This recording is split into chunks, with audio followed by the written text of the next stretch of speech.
Alors, sur le plan de cet entraînement, je vous propose de lire ce que j'ai écrit. Alors, la partie centrale de la page 1 de ce document, le document en 3 colonnes, là, vous savez qu'on a lu tout à l'heure, on a lu l'article 3. La colonne centrale, c'est des idées de modification. C'est des idées d'atelier constituant. Et puis il y a une colonne à droite, comme d'habitude. Alors je l'ai faite petite, cette colonne à droite. C'est pas pour vous laisser peu de place, c'est pour écrire plus gros. C'est pour que ce soit écrit plus gros. Mais en fait, vous pouvez très bien scotcher une feuille de papier à côté. Et puis comme ça, vous avez toute la place d'écrire. Ce qu'il faut comprendre, c'est que c'est le principe de la colonne blanche qui est une ouverture, une liberté pour vous d'écrire. Alors, regardez comment on a modifié l'article 3. Vous vous souvenez de l'article 3? La souveraineté nationale appartient au peuple qui l'exerce par ses représentants et par la voie du référendum. Vous vous souvenez de ça? Eh bien, il est modifié comme ça. Et là, je suis l'association Article 3. Vous devriez connaître article3.fr, qui est une association formidable, animée par Yvan Bachot, un vieux monsieur de 80 balais, qui a encore d'une énergie folle et qui se bagarre pour le référendum d'initiative populaire depuis toute sa vie, pratiquement. Ce type-là doit être, qui est un ami du peuple, un héros, vraiment un type dévoué. Il y consacre toute sa vie. Et j'ai une pensée émue en pensant à lui aujourd'hui, parce qu'il y a quelque chose d'important. C'est ce qu'il y a de plus important pour lui, et qui est en train d'arriver. Alors donc, je reprends son article 3, parce qu'il est bien fait, et l'article 3 modifié en tête de la première colonne. Donc c'est presque le même, sauf qu'il y a un complément. La souveraineté nationale appartient au peuple, qui l'exerce par ses représentants et par la voie du référendum d'initiative citoyenne en toute matière, y compris constitutionnelle, et de ratification des traités. Référendum d'initiative citoyenne en toute matière, et pour que ce soit bien clair, y compris constitutionnelle évidemment, et de ratification des traités évidemment. Point virgule, cet article ne peut être modifié que par voie référendaire. Pas question que les parlementaires viennent y toucher, évidemment. Alors, je comprendrai à ce stade, parce qu'on commence à être dans le dur, là, des articles, je comprendrai que vous ayez, je vois des doigts qui se lèvent, il faut que je fasse vite. Je brûle d'entendre vos objections, vos remarques, vos questions. Et c'est pas pour vous en empêcher que je vais jusqu'au bout, mais il me semble que on va aller plus vite si je vous les lis en entier. Et je suis aussi impatient que vous d'écouter vos objections, que vous de les formuler. Je fais vite. C'est pas très long ce truc-là, parce que si vous le mettez sur une seule colonne, ça fait une demi-page, c'est pas loin d'instituer notre souveraineté. Alors d'abord un mot de la Chambre des référendums, puisque quelles que soient les modalités, on a besoin d'une autorité qui va organiser toute l'activité autour des référendums. Et on appelle ça la Chambre, moi j'appelle ça la Chambre des référendums, parce que par habitude, depuis 15 ans, quand on écrit des articles sur les contrôles des pouvoirs, on confie les contrôles des pouvoirs à des chambres tirées au sort, tout le temps. Donc il y a la chambre de contrôle des juges, tirée au sort, la chambre de contrôle du gouvernement, tirée au sort, la chambre de contrôle des médias, tirée au sort, la chambre de contrôle de la banque, de la monnaie, tirée au sort, etc. Donc ici c'est la Chambre des référendums, tirée au sort, organise le planning des référendums et contrôle les débats contradictoires, c'est-à-dire la mise en scène des conflits, avant tout référendum, sur le site des référendums et sur la télévision des référendums, donc deux organes que nous créons parce qu'on en a besoin pour communiquer entre nous, pour éclairer l'opinion pendant au moins 6 mois avant le vote. 4 fêtes des référendums, je disais 2 il y a encore 15 jours, mais j'évolue en fait. En Suisse, ils en ont 4 et ça va très bien. 4 fêtes des référendums sont organisées chaque année. Jours fériés, chômés, et j'ai rajouté payés. Donc ça c'est la Chambre des référendums, on va y avoir recours, vous allez voir souvent.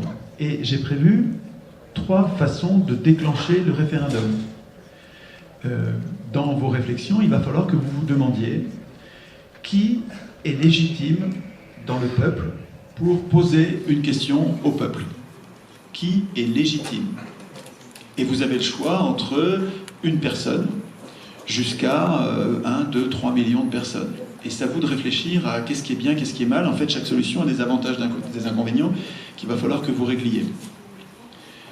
Ce qui se passe dans la plupart des pays du monde, c'est que un nombre important, mais pas trop important, une centaine de milliers de personnes, 100 000, 50 000 en Suisse et en Italie, une centaine de milliers de personnes signant une pétition ont le droit de voir cette pétition posée comme question à tout le peuple. Donc ce n'est pas 100 000 personnes qui changent la loi, c'est 100 000 personnes qui demandent aux autres est-ce que vous êtes d'accord pour changer la loi. Et si le peuple, à la majorité, décide que oui, il faut changer la loi, elle est changée.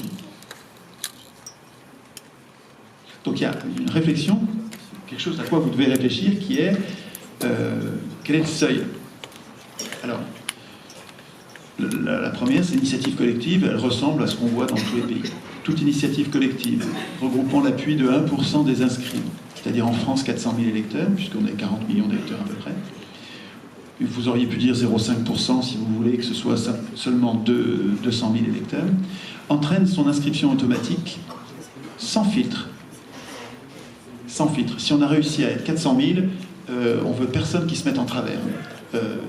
Conseil constitutionnel, Conseil d'État, que sais-je, Parlement, gouvernement, rien. S'il y a 100 000 personnes qui sont d'accord pour poser une question, on la pose.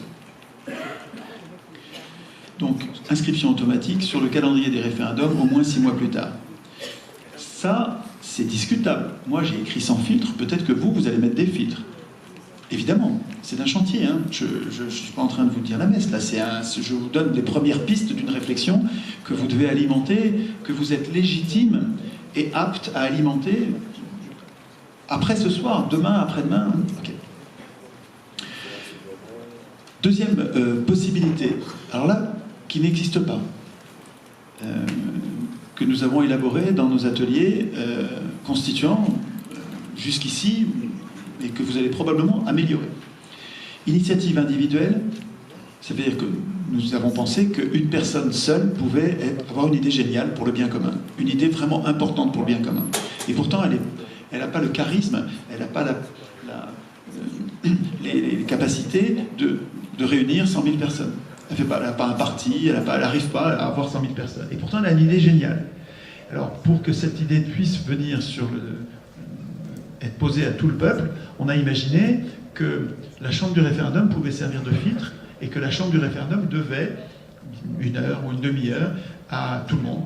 Il y aurait une chambre du référendum par département, par exemple, et quand les gens viennent proposer leur idée, ils ont une espèce de dossier, et ils viennent défendre leur dossier devant la chambre du référendum qui les écoute, qui est obligée de les écouter, c'est leur boulot, c'est une chambre tirée au sort, et leur boulot c'est d'écouter l'idée pour voir si c'est une bonne idée, une mauvaise idée, est-ce qu'on pose l'idée au peuple ou pas. Et c'est pas une chambre oligarchique, hein, c'est une chambre tirée au sort, c'est composé de simples citoyens, dont j'ai pas donné le nombre, et vous pourriez réfléchir au nombre de cette chambre de référendum, l'effectif, combien de personnes y sont, et puis pour quel mandat, combien de temps ils vont être tirés au sort, tout ça vous pouvez y réfléchir aussi. Hein. Alors quand j'écris ça, initiative individuelle filtrée par la Chambre. Un citoyen seul peut présenter une initiative devant la Chambre du référendum qui lui doit 1 heure d'audience, ou davantage si la Chambre le juge nécessaire, si avant c'était très intéressant et au bout d'1 heure il n'a pas fait le tour, et bien la Chambre peut souverainement décider, on vous donne encore 1 heure parce que c'était intéressant, finissez, pour expliquer son idée. Et cette chambre ensuite décide alors soit de rejeter l'initiative individuelle en disant ça ne va pas pour telle et telle raison, reprenez votre projet et puis vous reviendrez peut-être après l'avoir amélioré, soit l'inscrire au calendrier des référendums. C'est à vous de décider ça.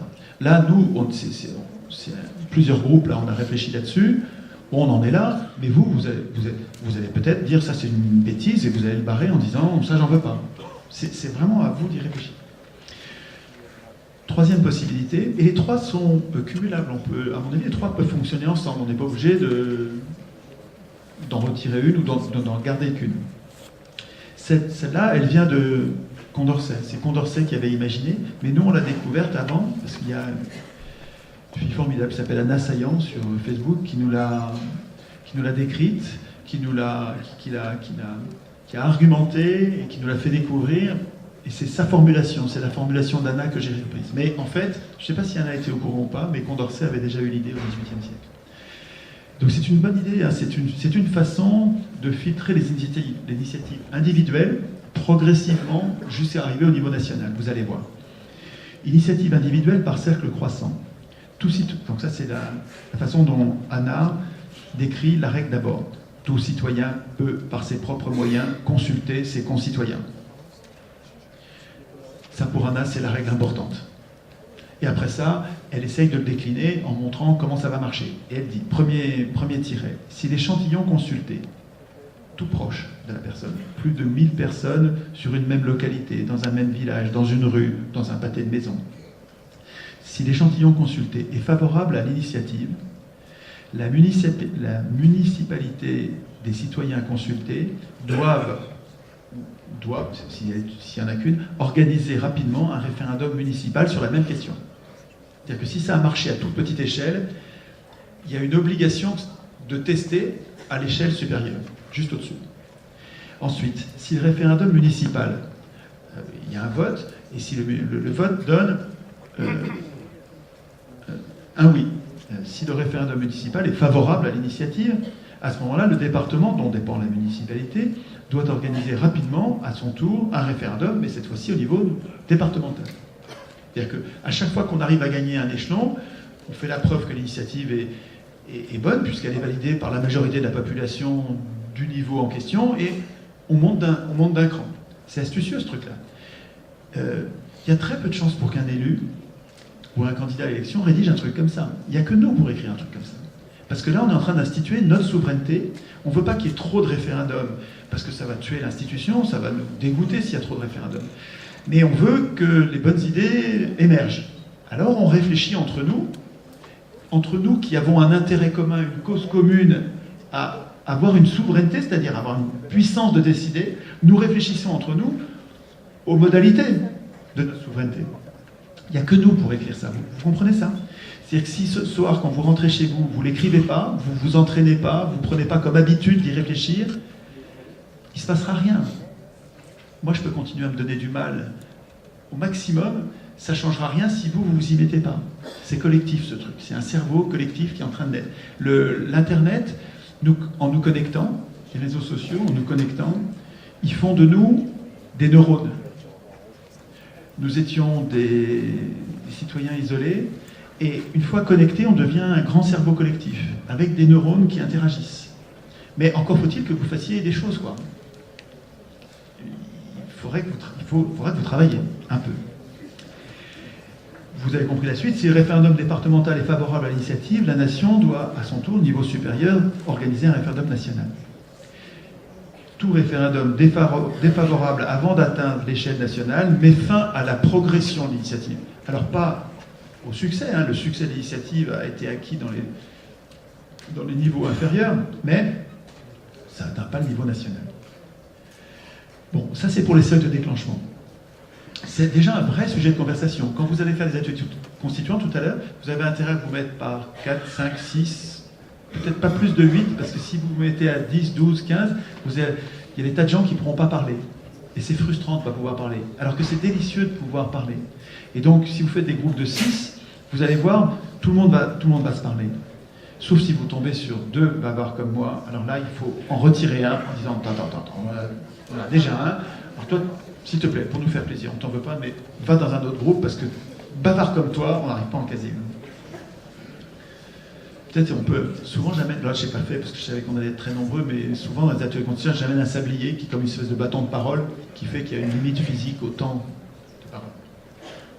Et puis il faut penser aussi, bon là je suis sur les modalités de l'atelier, mais bon, pendant que j'y pense, il faudra penser, quand vous ferez vos ateliers, à désigner parmi les 4 ou 5 ou 6 que vous êtes, désigner, au sort peut-être, un qui va écrire, un scribe. Parce que celui-là, il va comme il sait qu'il est responsable de l'écriture, il va vous embêter toutes les 10 minutes en disant bon, voilà, on discute, mais qu'est-ce qu'on a écrit? On n'a encore rien écrit là. Donc il va houspiller le groupe pour que le groupe se force à écrire. Parce que ce qui est très puissant dans un atelier constituant, ce qui est très agréable, c'est de discuter et de réfléchir à ce niveau-là, constituant. Mais ce qui est très puissant, c'est d'écrire, c'est de faire la démonstration pour nous-mêmes et pour les autres. Et produire une démonstration scientifique que c'est possible. Nous sommes capables d'écrire nous-mêmes la Constitution. Ce texte qui est une prison, dont nous avons démissionné de l'écriture. On a démissionné de l'écriture de ce texte. Mais ce n'est pas une fatalité. Et avec les ateliers constituants, nous montrons que c'est possible. mais à condition d'écrire. Alors qu'on adore parler, et vous allez voir, s'il n'y a pas quelqu'un pour vous inciter à écrire, vous allez passer l'heure, ou la demi-heure, je ne sais pas combien de temps on passera à l'atelier, vous allez passer la demi-heure à discuter. Donc en désignant un scribe, vous allez voir, ça va vous pousser à écrire.